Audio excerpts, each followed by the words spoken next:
Welcome to doctors time. ఈ మధ్యకాలంలో ఎక్కువ మందిలో కనిపిస్తున్న సమస్య స్పాండిలోసిస్. పురుషులతో పోల్చితే స్త్రీలలో ఈ సమస్య కాస్త ఎక్కువగానే ఉంటుంది. ముఖ్యంగా నగరాల్లో నివసించే వారు దీని బారిన పడుతున్నారు. పెరుగుతున్న పని ఒత్తిడి, వ్యాయామం లేకపోవడం, గంటల తరబడి కూర్చుని పనిచేయడం వంటివి ఇందుకు ప్రధాన కారణాలుగా చెప్పుకోవచ్చు. లంబార్ స్పాండిలోసిస్ అంటే ఏమిటి, ఎలా తగ్గించుకోవాలి, హోమియోపతిలో ఎలాంటి చికిత్స ఉంది, ఇలాంటి మరిన్ని విషయాలు హోమియోకేర్ ఇంటర్నేషనల్ డాక్టర్ కవిత గారిని అడిగి తెలుసుకుందాం. మీరు కాల్ చేయాల్సిన నెంబర్లు 040-233-10680 లేదా 686. నమస్తే డాక్టర్. నమస్తే. అసలు స్పాండిలోసిస్ అంటే ఏంటి? ఆర్థరైటిస్, ఇది కూడా ఆర్థరైటిసేనా?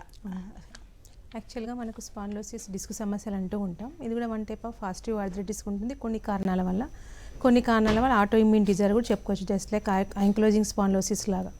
సో ముఖ్యంగా మనకు స్పాండిలోసిస్ అంటే డిస్క్ సమస్యలకి రీజన్ ఏంటంటే డిజనరేటివ్ చేంజెస్, అంటే తొందరగా అరిగిపోవడం మేజర్ రీజన్. అది మనకి ఇవన్నీ సమస్యలు ఏజ్ పరంగా సో 50 years క్రాస్ అయినాకనో 60 years క్రాస్ అయినాక రావాలి. బట్ నవేడేస్ ఎర్లీగా రావడానికి రీజన్ ఏంటి అంటే ఎక్కువ అరుగుదల తొందరగా ఎర్లీగా రావడానికి రీజన్ దాన్ని ఓవర్ స్ట్రెయిన్ చేయడం, over usage and over burden of the joints. So ముఖ్యంగా మనకు ఇందాక తను చెప్పినట్టు కాల్షియం డెఫిషియన్సీ కానీ vitamin deficiency one of the major causative factor అవుతుంది. And over burden in the sense అధిక బరువు ఉండడం, అండ్ దానికి తోడు స్థూలకాయంతో పాటు ఫిజికల్ ఇన్యాక్టివిటీ అంటే శారీరక శ్రమ లేకపోవడం కూడా మేజర్ కన్సర్న్. సో దానికి తోడు మనకు లైఫ్ స్టైల్ ప్యాటర్న్లో ముఖ్యంగా మనకు స్పాండిలోసిస్ అనేది డెస్క్ వర్క్ ఎవరైతే ఎక్కువగా చేస్తారో, that is software engineering people, hitech people disease అంటూ ఉంటాం. ఎందుకంటే నెక్ అండ్ బ్యాక్లో ఎక్కువగా వాళ్ళకి ఎఫెక్ట్ అయ్యే ఛాన్సెస్ ఉంటుంది. అంటే డెస్క్ వర్క్లో చేసే స్ట్రెయిన్ అయ్యేది మనకి back and neck. And driving ప్రొఫెషన్స్లో కానీ సిట్టింగ్ మోర్ దెన్ 60 hours కంటిన్యూగా ఎవరైతే చేస్తారో సో వాళ్ళకి ఈ ప్రాబ్లం వచ్చే ఛాన్సెస్ ఉంటాయి. జరిగేది అక్కడ డిస్క్ డీజనరేటివ్ అయ్యే ఛాన్సెస్ ఉంటుంది. సో కాబట్టి మనకు ఫ్లెక్సిబిలిటీ తగ్గిపోయి డిస్కంఫర్ట్నెస్ పెరిగి రిస్ట్రిక్టెడ్ పెయిన్ఫుల్ మూమెంట్స్ వచ్చి ఆ పర్టికులర్ జాయింట్ ఇబ్బంది గురయ్యే ఛాన్సెస్ ఉంటాయి. And any history of injuries కూడా వన్ ఆఫ్ ద డిజార్డర్ కింద చెప్పుకోవచ్చు. ఈ మూడిటితో పాటు కూడా one of the basic reason. ఫీమేల్స్లో ఎక్కువ రానికి కారణం ఏంటి అంటే other metabolic disorders compare to male nothing but calcium metabolism అయితే ఏదైతే కంట్రోల్ చేస్తుందో ఫీమేల్స్కి ఎక్కువ వచ్చే ఛాన్సెస్ ఉంటాయి, ముఖ్యంగా హైపోథైరాయిడ్ లాంటి డిజీజ్. సో ఇది మనకి కాల్షియం మెటబాలిజం ఎక్కువ ఉంటుంది, కానీ డెఫిషియన్సీ ఆఫ్ ద కాల్షియం కూడా కంపేర్ టు మేల్స్లో మనకి ఫీమేల్స్లో ఎక్కువ ఉండే ఛాన్సెస్ ఉంటాయి percentage wise. At the same time దానికి తోడు సర్జరీస్ దే విల్ అండర్వెంట్. అంటే so sections nowadays common, any abdominal surgery అయినా వేరే రీజన్ అయినా పెథలాజికల్లీ డిఫరెంట్ అయినా కూడా సో కంపల్సరీ డెలివరీస్ టైంలో ఎక్కువగా లుంబార్ పంక్చరింగ్ ఎక్కువ అనస్థీషియా ఇవ్వడం వల్ల అది కూడా one of the basic reason LSCS కనుక జరిగిన విషయంలో ఈ ప్రాబ్లం రావడానికి. అండ్ మెనోపాజ్ ఏజ్ తీసుకుంటే కూడా ఫీమేల్స్లో కాల్షియం డెఫిషియన్సీ హార్మోనల్ చేంజెస్ ఎక్కువ ఉండే ఛాన్సెస్ ఉంటాయి. అప్పుడు they will put on weight. Deficiency బాడీలో జరగడంతో పాటు వెయిట్ గెయిన్ అవ్వడం వల్ల ఓవర్ బర్డెన్ అవ్వడం వల్ల సో కంపేర్ టు మేల్స్ కంటే మనకి ఫీమేల్స్లో ఇది one of the basic reason అండి డెఫిషియన్సీ ఎక్కువైపోయి ప్రాబ్లం రావడానికి. స్పాండిలోసిస్ అనేది ఒబేసిటీ ఉన్న వాళ్ళకి వచ్చే ఛాన్సెస్ ఉందంటున్నారు కదా డాక్టర్, ఎంతవరకు ఛాన్సెస్ ఉంది?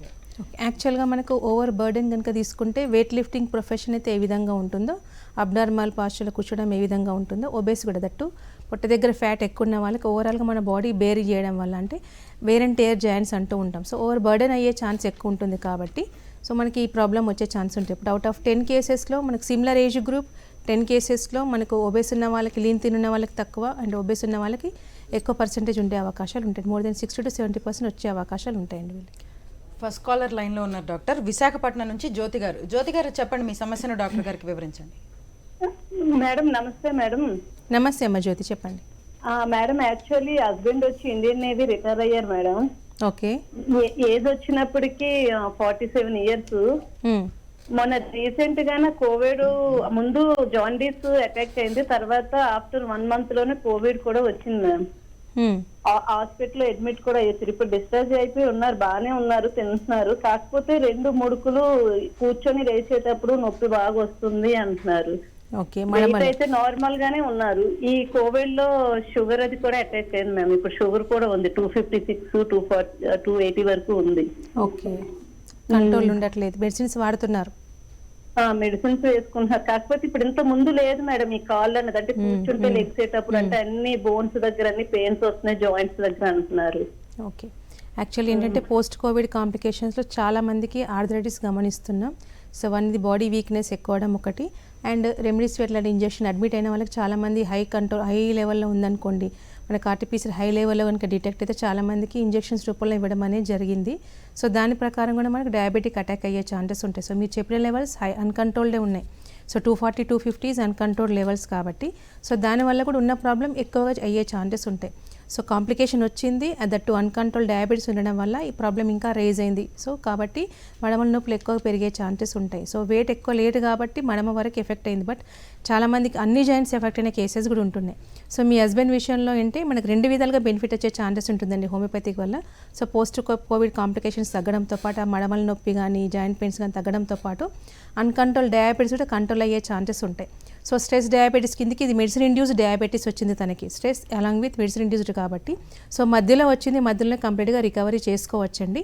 బట్ మీరు వాడే మెడికేషన్తో పాటు ఇప్పుడు ఒక హాఫ్ అన్ అవర్ గ్యాప్ ఇచ్చి మన మెడిసిన్స్ కనుక స్టార్ట్ చేస్తే HbA1c 6 to 6.2 రేంజ్ మెయింటైన్ అవుతుంది. మీన్ వైల్ మీకు జాయింట్ పెయిన్స్ కూడా క్లియర్ అయ్యే ఛాన్సెస్ ఉంటాయి.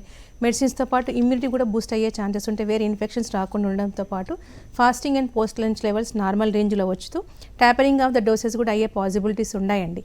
డెఫినెట్లీ కంట్రోల్తో పాటు కరెక్షన్ అయ్యే ఛాన్సెస్ ఉంటుంది కాబట్టి వైజాగ్లో కూడా మనకు బ్రాంచెస్ ఉన్నాయి. ఒకసారి మీ ప్రీవియస్ హిస్టరీ ఆఫ్ రిపోర్ట్స్ తీసుకెళ్ళి అండ్ కోవిడ్ అయినప్పుడు మనకి ఏ విధంగా ఎలాంటి మెడికేషన్ ఇచ్చినా ఆ రిపోర్ట్స్ కూడా తీసుకెళ్ళండి ఉంటే దాని ప్రకారం లైన్ ఆఫ్ ట్రీట్మెంట్ స్టార్ట్ చేస్తారు.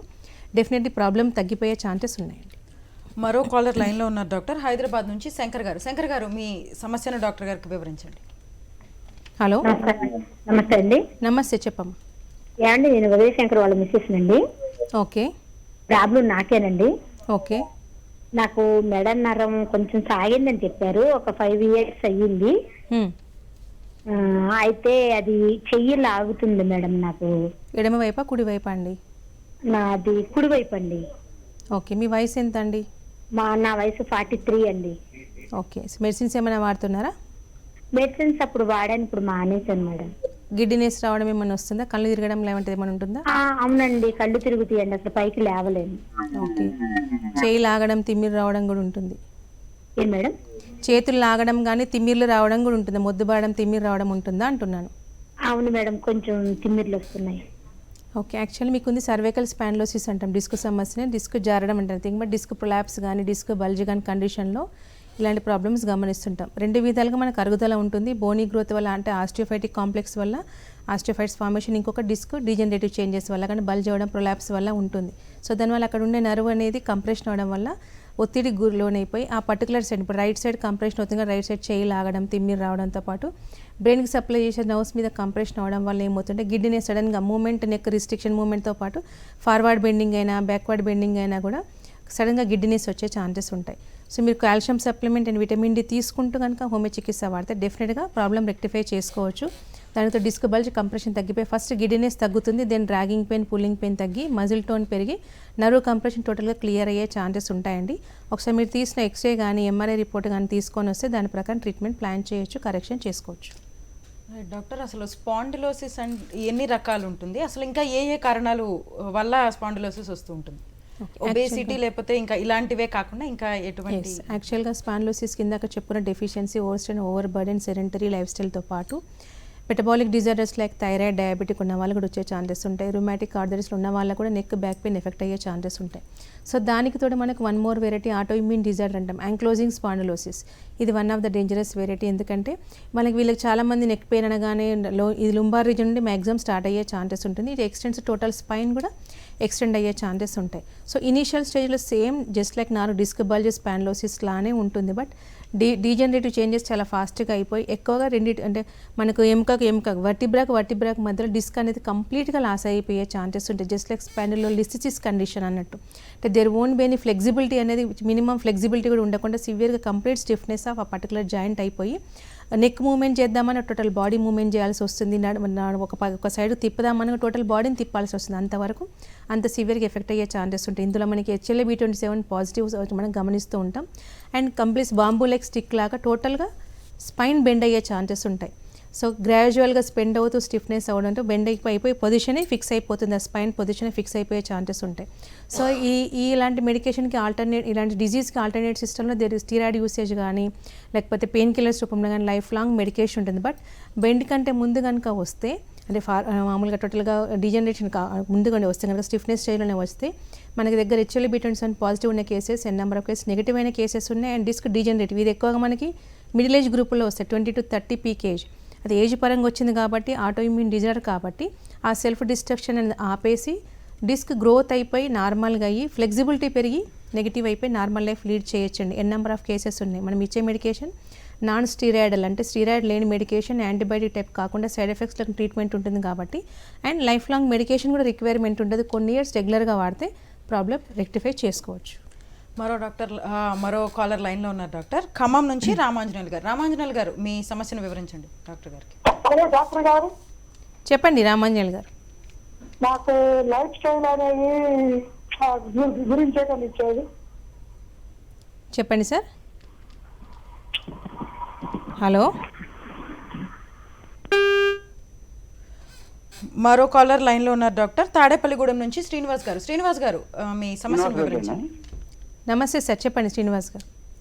నమస్తే అండి. నాకు మేలో కరోనా వచ్చింది. ఓకే. తర్వాత దాన్ని మామూలుగా ట్రీట్మెంట్ తీసుకున్నాం గవర్నమెంట్ హాస్పిటల్లో. ఆ తర్వాత నాకు మళ్ళా జూలైలో కరోనా అని చెప్పి మళ్ళీ కొంచెం నాకంటే లంగ్స్ కి ఇన్ఫెక్షన్ అయింది. అది అందువల్ల మళ్ళీ నాకు కొంచెం ఇబ్బంది కలిగింది. తర్వాత మళ్ళీ ఏలూరులో ట్రీట్మెంట్ తీసుకున్నాను నేను గవర్నమెంట్ హాస్పిటల్లోనే. ఓకే.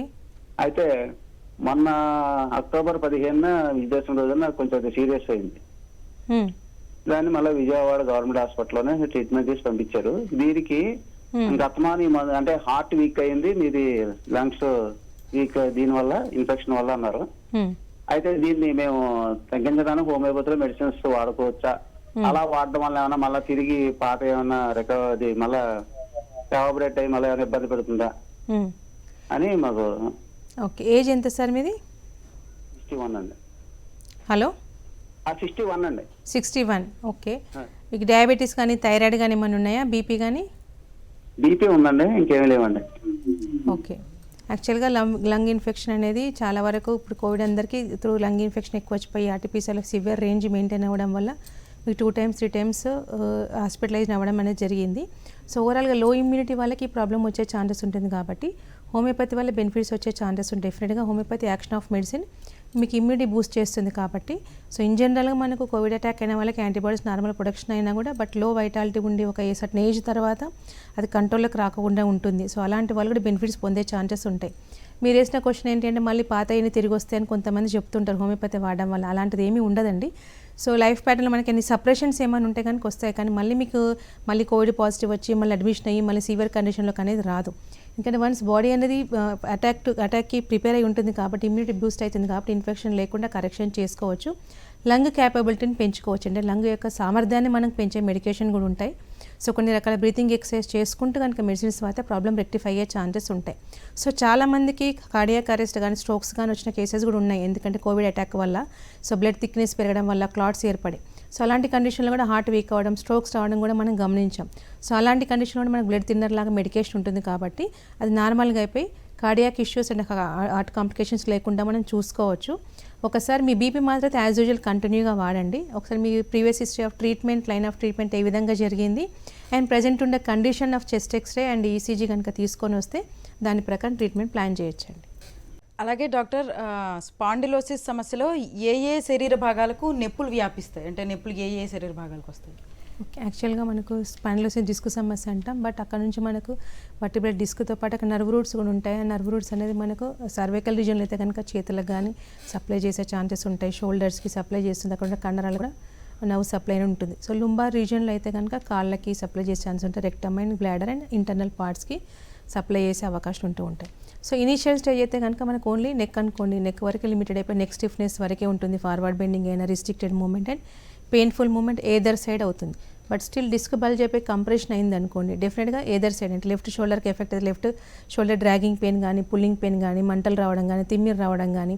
సో ఇనీషియల్గా మామూలుగా అందరికైతే 1 లీటర్ బాటిల్ లేవటం ఇట్ ఈజ్ ఈజీ. బట్ వాళ్ళకి ఏదో 5 లీటర్ లిఫ్ట్ చేసినట్టు అంత హెవీగా అనిపించడం, ఇబ్బంది గురయ్యే ఛాన్సెస్ ఉంటాయి, నమ్నెస్ హెవీనెస్ ఉండే ఛాన్సెస్ ఉంటాయి అండ్ కింద పడేసే అవకాశం కూడా ఎక్కువగా ఉంటూ ఉంటాయి. సో హ్యాండ్ గ్రిప్ కూడా కోల్పోయే ఛాన్సెస్ ఎక్కువ ఉంటాయి. అదే లుంబార్ రీజియన్ ఎఫెక్ట్ అయితే కనుక వాళ్ళకి సివియర్ స్టిఫ్నెస్, మెట్లెక్కి దిగడానికి ఇబ్బంది, వంగడానికి నిలబడడంతో పాటు హాఫ్ అన్ అవర్ కంటే ఎక్కువ నిలబడలేని పరిస్థితి, లెగ్స్ ఎఫెక్ట్ అవుతాయి కాబట్టి మజిల్ టోన్ తగ్గడం వల్ల ఒక పావు గంట నిలబడలో కూడా ఎప్పుడైతే కూర్చుందాం పడుకుందాం అన్న ఫీలింగ్లోకి వెళ్ళే ఛాన్సెస్ ఉంటాయి. అక్కడ కంప్రెషన్ అవ్వడం వల్ల సయాటిక్ నర్వ్కి ఎఫెక్ట్ అవ్వడం వల్ల డ్రాగింగ్ పెయిన్, పుల్లింగ్ పెయిన్ ఉండే అవకాశం, ఫోల్డింగ్ కష్టతరమయ్యే ఛాన్సెస్ ఉంటాయి, సివియర్గా పట్టుకునే అవకాశం ఉంటాయి. ఇదే నర్వ్ మనకి రెక్టమ్కి అండ్ యూరినరీ బ్లాడర్ కూడా ఎఫెక్ట్ చేస్తుంది కాబట్టి so constipation and incontinence of the urine, తుమ్మిన దగ్గర మూత్రం పడిపోవడం, మలబద్ధకం రావడం. So each and every multiple joints effect అవ్వడం వల్ల కనుక ఈ లోయర్ పార్ట్ ఎఫెక్ట్ అయితే మనకి మేజర్గా ఈ కాంప్లికేషన్స్ వచ్చే ఛాన్సెస్ మనం గమనిస్తాం. సో నెక్స్ట్ కాలర్ లైన్లో ఉన్నారు డాక్టర్ చిన్నయ్య గారు ప్రకాశం నుంచి. చిన్నయ్య గారు మీ ప్రాబ్లం డాక్టర్ గారికి వివరించండి. నమస్తే మేడం. నమస్తే సార్, చెప్పండి. మేడం మా మిస్సెస్ కి మ్మ్. గత ఒక 9 ఇయర్స్ నుండి మ్మ్. బాగా ఈ హెడేక్ వస్తుంది మేడం. ఓకే. బాగా ఏంటంటే చాలా హెవీగా బాగా ఏడ్చంత వస్తుంది మేడం. ఎక్కడ వస్తుంది తలనొప్పి? అంటే వెనక వైపా ముందు వైపా? వెనక వైపు మేడం, బాగా ఎక్కువ. బీపీ ఏమైనా ఉందా అండి? బీపీ చెక్ చేసినారా? బీపీ లేదు, షుగర్ లేదు మేడం. అంటే చెక్ చేసినారా?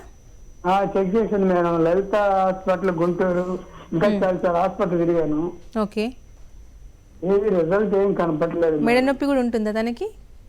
మేడం. మేడం మెడ నొప్పి కూడా ఉంటుందా? మెడ నొప్పి కూడా ఉంటుంది మేడం.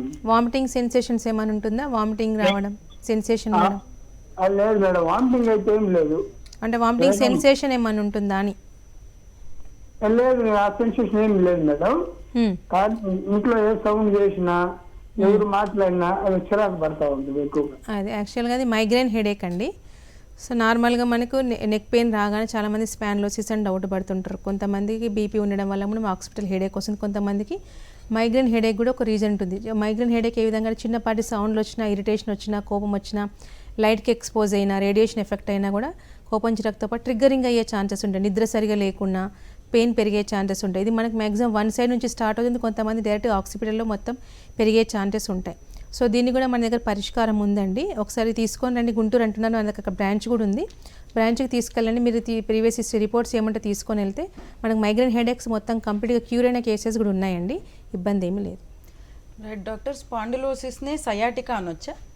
యాక్చువల్గా మనకు లుంబార్ స్పాండిలోసిస్ అయితే ఎప్పుడైతే నెక్స్ట్ స్టేజ్ ఆఫ్ డిజీజ్ అవుతుందో సో సయాటిక్ అయ్యే ఛాన్సెస్ ఉంటాయి. సో ఇనీషియల్ మనకు డిస్క్ బల్జ్ అని స్టిఫ్నెస్ అని చెప్పేసి ఉంటూ ఉంటాయి. సో అప్పుడు కనుక నెగ్లెక్ట్ చేసినా లేకపోతే అబ్నార్మల్ పార్ట్స్లో కూర్చున్న డాక్టర్స్ అంటే మామూలుగా చెప్పింది వినకుండా ఓవర్ వెయిట్ లిఫ్టింగ్ చేసినా కూడా సో సయాటిక్గా వచ్చే ఛాన్సెస్ ఉంటాయి. అక్కడైతే సయాటిక్ నర్వ్ మీద కంప్రెషన్ జరిగిందనుకో డిస్క్ ప్లాప్స్ కండిషన్లో కానీ, డిస్క్ బల్జ్ కండిషన్లో కానీ, స్లిప్ డిస్క్ కండిషన్లో కానీ సయాటిక్ నర్వ్ కంప్రెషన్ అయితే మనకు సయాటిక్గా వచ్చే ఛాన్సెస్ ఉంటాయి. అంటే ఇనిషియల్గా మనకు ఎర్లీ డిజనరేటివ్ చేంజెస్ అంటాం లుంబార్ స్పాండిలోసిస్. నెక్స్ట్ స్టేజ్ ఈ సయాటికా. అంటే నర్వ్ ఇన్వాల్వ్మెంట్ ఎప్పుడైతే స్టార్ట్ అవుతుందో we can call it as a sciatica in lower limbs. అది ఏదర్ సైడ్ లెఫ్ట్ కావచ్చు, రైట్ కావచ్చు. Right side dragging pain, pulling pain, తిమ్మిలు రావడం, మంటలు రావడం ఉండే ఛాన్సెస్ ఉంటాయి. ఆ పర్టికులర్ నర్వ్ అయితే ఏదైతే మజిల్కి సప్లై చేస్తుందో అక్కడ సివియర్గా హెవీనెస్, బరువు అనిపించడం, నమ్నెస్, ఇందాక నేను చెప్పిన సిమ్టమ్స్ సయాటికా. తర్వాత కార్డాయిక్ సిండ్రోమ్, తుమ్మిన దగ్గర మూత్రం పడిపోవడంతో పాటు కాన్స్టిపేషన్ కూడా మనకి ఇందులో యాడ్ అయ్యే అవకాశాలు ఉంటాయండి. డాక్టర్, ఇప్పుడు క్రానిక్ డిసీజెస్ ఉంటే దానితో పాటు స్పాండిలోసిస్ ఉంటే కాంప్లికేషన్స్ ఎక్కువ అయ్యే ఛాన్స్ ఉంటుందా? ఎస్, యాక్చువల్గా ఇప్పుడు మనకు ప్రికాషనరీ వైస్ డిజీజ్ అనేది ప్యాథాలజికల్లీ ఫాస్ట్గా ప్రోగ్రెస్ అంటే ఎనీ అదర్ కోమార్బిడ్ కండిషన్స్ ఉంటాయి. అంటే అన్కంట్రోల్ లెవెల్లో ఉంటాయి. కంట్రోల్ ఉంటే అంత మ్యాక్సిమం ఉండకపోవచ్చు. అన్కంట్రోల్ డయాబెటీసే కావచ్చు, అన్కంట్రోల్ థైరాయిడే కావచ్చు. సో దాన్ని ప్రాపర్గా ట్రీట్ చేయకుండా ఈ ప్రాబ్లం వచ్చే ఛాన్సెస్ ఉంటాయి. వీటితో పాటు రుమేటెడ్ ఆర్థరైటిస్ కూడా అంటూ ఉంటాం. సో దానివల్ల ఈ డిజీజ్ చాలా ఫాస్ట్గా ప్రోగ్రెస్ అయ్యే ఛాన్సెస్ ఉంటాయి. అది కండిషన్స్ నార్మల్గా ఉంది అనుకోండి ఇబ్బంది ఉంది. ఎందుకంటే ఇండైరెక్ట్ మనకి ఎనీ స్పాండిలోసిస్ కానీ, డి విటమిన్ డెఫిషియన్సీ కానీ, కాల్షియం డెఫిషియన్సీ ఆ రెండు డిజార్డర్స్ కనుక ఎక్కువగా ఉంటే మెడికేషన్ ఎన్ని ఇచ్చినా రెస్పాండ్ కాకుండా ఉండే ఛాన్సెస్ ఉంటాయి. At the same time continuous triggering factors, maintaining factors ఏంటి, మనకు sedentary activity and obesity, weight lifting. So అది కొద్దిగా అవాయిడ్ చేస్తే మోడరేట్ ఎక్సర్సైజ్ కనుక చేస్తూ ఉంటే ప్రతి ఒక్క స్పాండిలోసిస్ కేసు ఎక్సర్సైజ్ చేయాలని కాదు. ఎందుకంటే వితౌట్ డాక్టర్ సూపర్విజన్ లేనిది చేయకూడదు. ఎందుకంటే సో గిడ్డినెస్ ఉన్న వాళ్ళకి they need to avoid. At the same time slip disc, sciatica మూవ్మెంట్కి కష్టమైన వాళ్ళు కూడా చేయొద్దు. But initial stages degenerative changes ఉంటే కనుక మజిల్ స్ట్రెంథనింగ్ ఎక్సర్సైజ్ చేయడం వల్ల డిజీజ్ పెథాలజికల్లీ చాలా ఫాస్ట్గా మూవ్ కాకుండా ఉంటుంది. మెడిసిన్ కూడా తొందరగా రెస్పాండ్ అయ్యే ఛాన్సెస్ ఉంటాయి.